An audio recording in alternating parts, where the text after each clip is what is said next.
हाय गाजी, हमारे प्यारे छात्र एवं दोस्तगण। इस वीडियो में हम बताएंगे वैदिक कालीन शिक्षा व्यवस्था में गुरु शिष्य के संबंध में प्रकाश डालिए। तो वैदिक कालीन शिक्षा क्या होती है? भारत में प्राचीन भारतीय शिक्षा में इनका क्या विशेष योगदान रहा है? वैदिककालीन शिक्षा के अंतर्गत प्राचीन शिक्षा प्रणाली में देखा गया, प्राचीन भारतीय शिक्षा प्रणाली की प्रमुख निम्नलिखित विशेषताएं मिलती हैं। जिसमें नंबर 1, रचनात्मक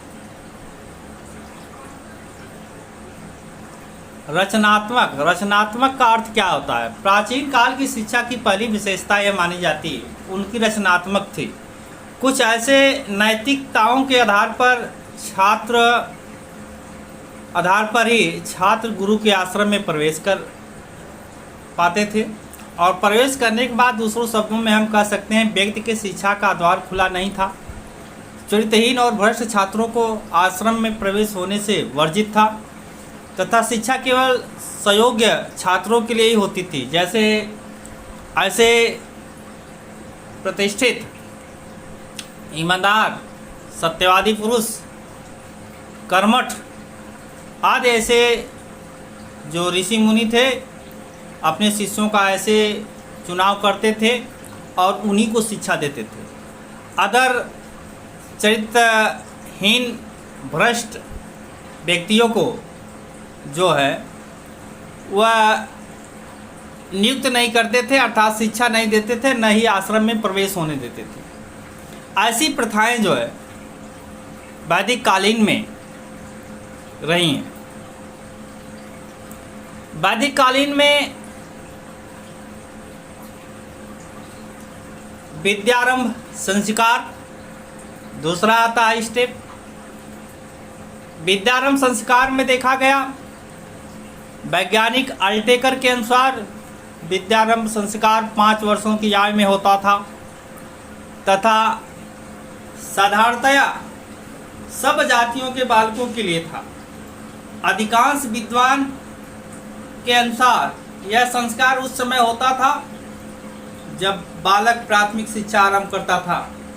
इस संस्कार के समय बालक को अक्षर का ज्ञान कराया जाता था, मात्राओं का ज्ञान कराया जाता था, उठने बैठने दंड प्रक्रियाएं करने का संस्कार कराया जाता था। साथ ही साथ छोट बड़े सब का आदर और सम्मान की आचरण की भावनाएं उनके में विकसित की जाती रही। तो यह जो है विद्यारंभ संस्कार के नाम से जाना जाता रहा। तीसरा आता है आपका उपनयन संस्कार। इस संस्कार के अंतर्गत उपनयन का शाब्दिक अर्थ पास ले जाना होता था। दूसरों शब्दों में हम कह सकते हैं ज्ञान प्राप्ति के लिए छात्र का गुरु के पास पहुंचना। उपनयन संस्कार के बाद बालक का नवीन जीवन प्रारंभ होना। छात्र गुरु के पास जाकर कहता था, मैं ज्ञान अर्जन करने, ब्रह्मचारी जीवन व्यतीत करने के लिए आपके निकट आया हूँ, मुझे ज्ञान प्रदान करें। गुरु उपनीत बालक से प्रश्न करता था, तुम किसके ब्रह्मचारी हो? बालक उत्तर देता था, आपका ब्रह्मचारी हूँ। तत्पश्चात गुरु गायत्री मंत्र का उपदेश देते रहे हैं। साथ ही साथ गायत्री मंत्र का उपदेश देकर शिक्षा आरंभ करते थे। तो कहा जाता है कि यह उपकारी संस्था के अंतर्गत, उपनयन संस्कार के अंतर्गत बच्चा किसी भी गुरु के अंदर में रह करके अपनी शिक्षा को ग्रहण करता था, और वह शिक्षक छात्र उस आचार्य के प्रश्नों का जवाब देता था। छात्र स्वयं जो है उनका ब्रह्मचर्य जीवन पालन करने का उत्तरदायी होता था, इसलिए उन्हें जो है शिक्षा दी जाती थी।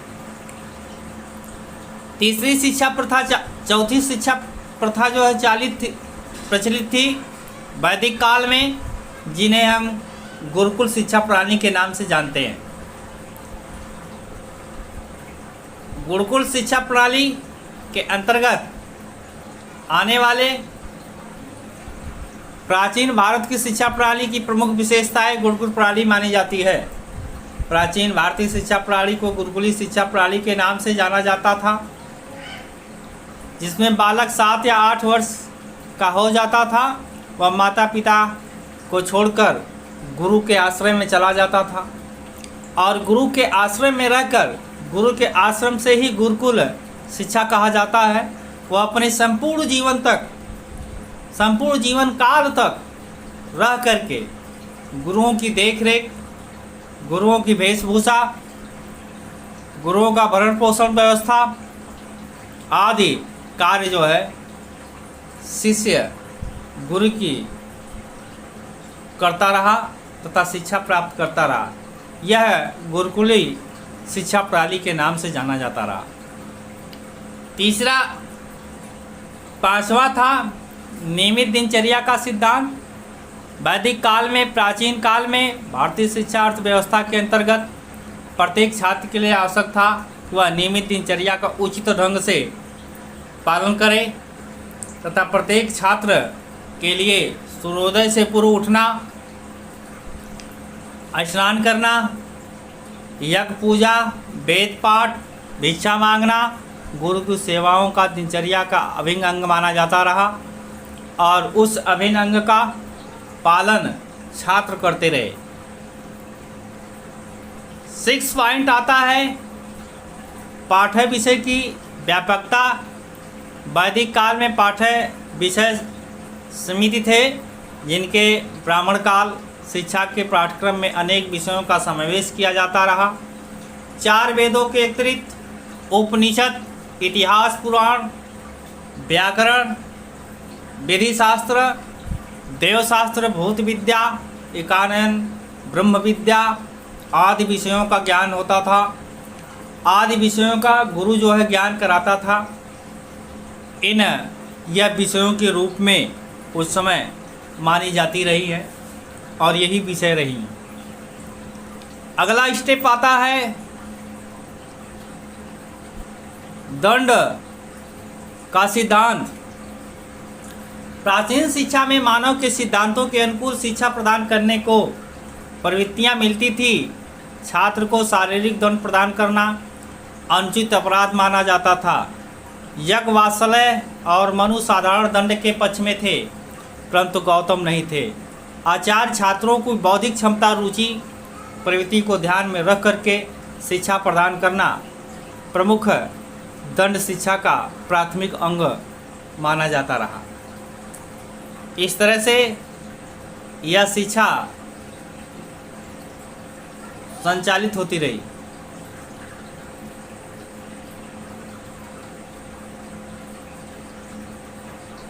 इनके बाद आता है 8वां स्टेप, चैत्य निर्माण का सिद्धांत। चैत्य निर्माण के लिए छात्रों के स्वभाव, संस्कारों का पूरा ध्यान रखना, सिद्धांत के प्रतिपादन के छात्रों के उचित पालन पोषण, शिक्षा, अनुकूल आदि परिस्थितियों को व्यवस्थित करना प्रमुख चैत्य का निर्माण का सिद्धांत कहा जाता था, जिसमें वैदिक काल में एक छात्र का चरित्र गुरु के शिष्य में रह करके उसके ही प्रति उसका चरित्र का निर्माण होता रहा।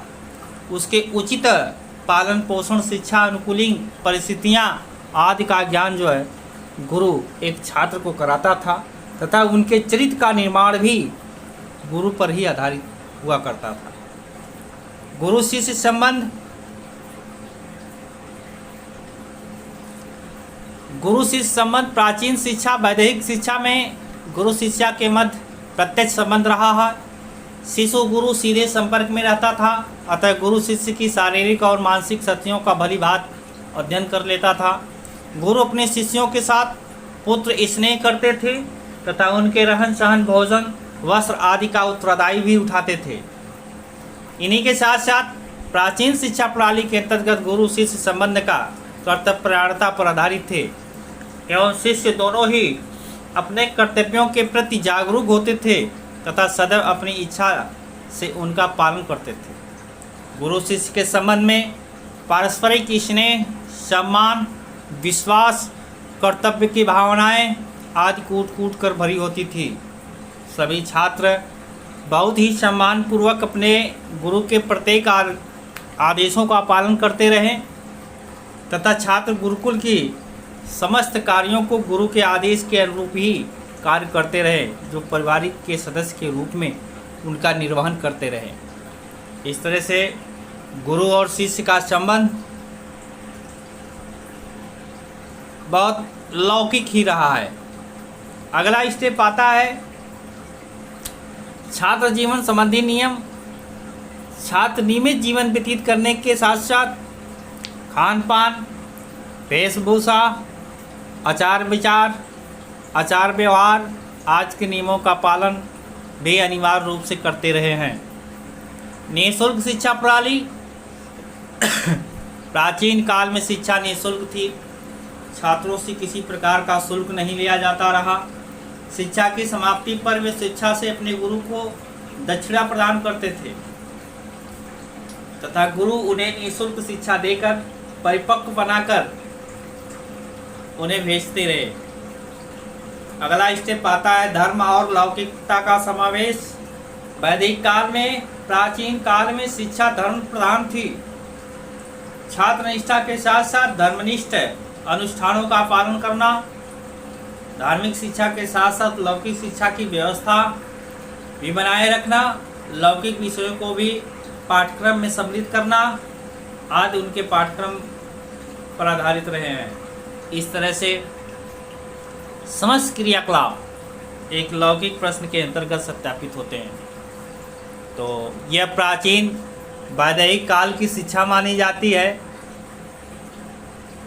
और इस शिक्षा को ही प्राचीन काल शिक्षा माना जाता है, जिसमें भारत में प्राचीन काल शिक्षा प्रणाली की ये 12 चरण पाए जाते हैं। इन 12 चरण में वैदिक कालीन शिक्षा का पालन होता है। तो चैनल को लाइक तथा सब्सक्राइब कीजिए, वीडियो को ज़्यादा से ज़्यादा शेयर कीजिए अपने दोस्तों में तथा कमेंट कीजिए और कमेंट के माध्यम से हमें निर्देशित कीजिए कि इसमें आए हुए अन्य वीडियो हम इससे रिलेटेड लाते रहें।